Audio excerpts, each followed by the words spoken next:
You've seen a statement from the Kolebu Doctors Association. Yes, I have. Okay. Let's start first with the day when the minister visited Kolebu. The doctors say a near perfect situation was what the minister encountered. Is that accurate? About that, for us, we saw a video circulating on social media, and we thought that it was in bad taste. Where our compatriots cannot be on the floor like that. So let's go and see what we can all do together. Because initially we have given a directive that patients should not be turned away. So when we got there, I even arrived earlier and met the CEO. And so, Tony, this one is within our control. We can handle it. Why are you people coming? And so what we've seen on social media is not good. So the minister wants to come and see, have some discussion with you if there are some measures we can put in place to deal with that situation. That's why we are here. So not too long ago, the minister came in and then he was briefed about the situation. The CEO said he got here earlier and did not see anything like that.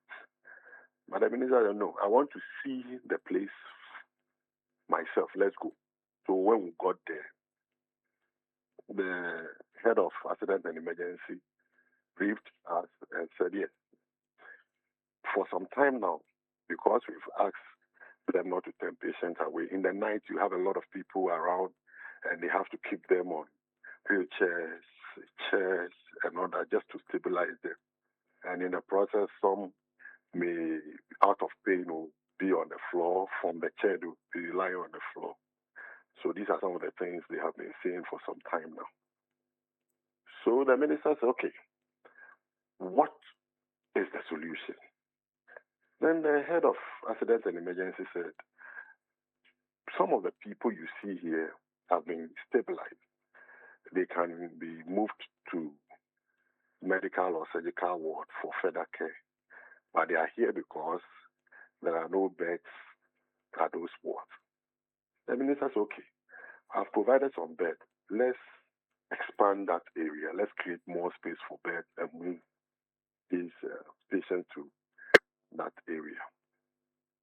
So these were some of the things we saw and some interventions the minister made. So some of the issues with capacity is as simple as moving one person who has been stabilized from the emergency center to maybe the medical ward. Exactly. It could solve the problem. It could solve the problem. Because, we've asked them not to turn patients away. So you're going to have a lot of people coming and you can't say no, but you must stabilize them. So some number of patients you would have seen being turned away from that place was actually taken in. So and created that situation. But Sana, we are happy and grateful to the medical officers for doing this, for stabilizing these patients for us, because all of them would have ended up at the morgue. It's better you stabilize them, as directed by His Excellency the President, that we should try as much as possible to stabilize these patients. We should not turn them away. So we are happy to see this. What we're currently doing is that the minister just commissioned an emergency operation center at Panther, Ghana Health Service and Nest. We're trying to code the beds and put on that particular platform, have some coordinating mechanism with facilities that are not under the Ministry of Health, like the 37, the Bank Hospital, the Maritime Hospital, and the rest. So that when a patient is picked, we know exactly where to pick them. Beds are displayed clearly. We know where there are beds, where we don't have beds. The training, as I mentioned the last time, the training of these specialist doctors to also hold a fort at the district hospital is the solution to the problem that has existed for a very long time, over a decade. We are dealing with it by training medical officers and nurses. The introduction of the specialist training is to solve these problems that has existed for long. Mm. So one of the very first things you're dealing with is one of the concerns that the doctors raise is the issue of proper coordination between the facilities. Mm. And that's what the emergency coordination center will be handling. Yes, this was supposed to be done by the doctors themselves or the facilities. The facilities were supposed to be coordinating among themselves to know, okay, as I speak to you, we have 4 beds here. So if you have patients, you can refer them here. It was supposed to be done between the ambulance and then the patients, the hospitals. But as it stands now, that is not happening. So the ministry is taking up that coordinating work again. We've established a center. We are currently trying to code the beds and put on that system. I see. In the peculiar case of Kolebu, do you, after doing the assessment, see a need to expand any of the because you mentioned the ward, the medical ward, the surgical ward. Of course, there's the emergency and accident center. Do you see a need to work on any of those facilities? You see, I keep saying that if you add how many beds, if you have 1 million beds today, they will be filled up because the peripheral is weak. You must strengthen the peripheral facilities. You must make sure that a hospital at Medina is able to take care of patients who have some emergency around that area. So essentially, you agree with the doctors on that? Oh, yes, yes. This is what we are doing. We have started working on that. Is why we are training these medical officers to man these areas. Since last year, we identified this problem and realized that if we're able to strengthen the peripheral, we're going to have a similar challenge like what we have, like what you saw in the past, a patient being rushed from one hospital and died in the process. We want to, but we are saying that while dealing with this problem, let's not turn the patients away. Let's take care of them first. Mm. I see. The doctors say they do not have a challenge with that directive, and they've been doing that since you directed it. But they said you're also buying spine problems for them.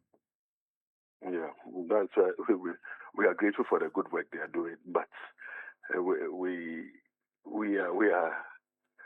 have been met with a challenge, and all of us together with them, we need to deal with it.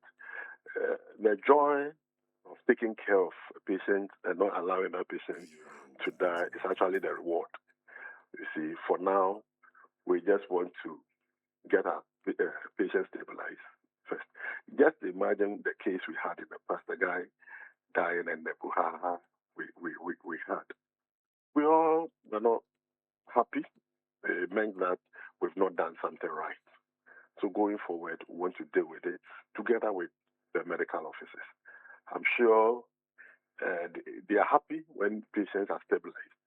They are happy when patients are treated and have left their facility. So far, are you seeing compliance from all not only the big hospitals, from all facilities in terms of this? We are currently reviewing the situation. That's why we have redirected Ghana Health Service. The district hospitals and then the regional hospitals are under Ghana Health Service. Redirected the Ghana Health Service to stabilize the patient before referring. But we've not had any reports of referred cases from Ghana Health Service. These ones are patients who are rushed from home or some accident scenes. So I'm sure when we review, we'll find out whether Ghana Health Service is referring. I see. Thank you. Thank you, as always, Tony. I'm grateful, Senator.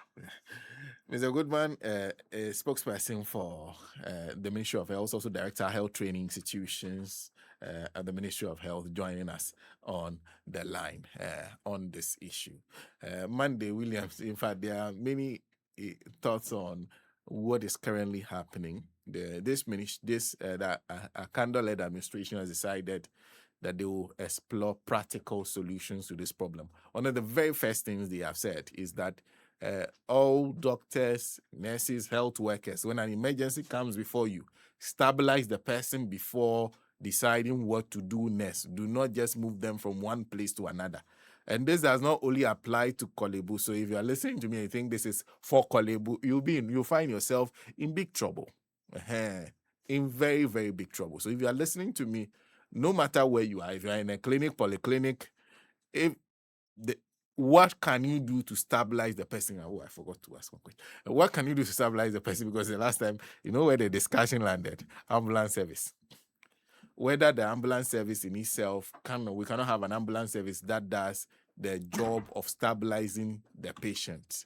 The people who man the ambulance, the people who sit in the ambulances, do they have the capacity to do the simple job of stabilizing the patient when they pick that patient up before moving them from one place to another?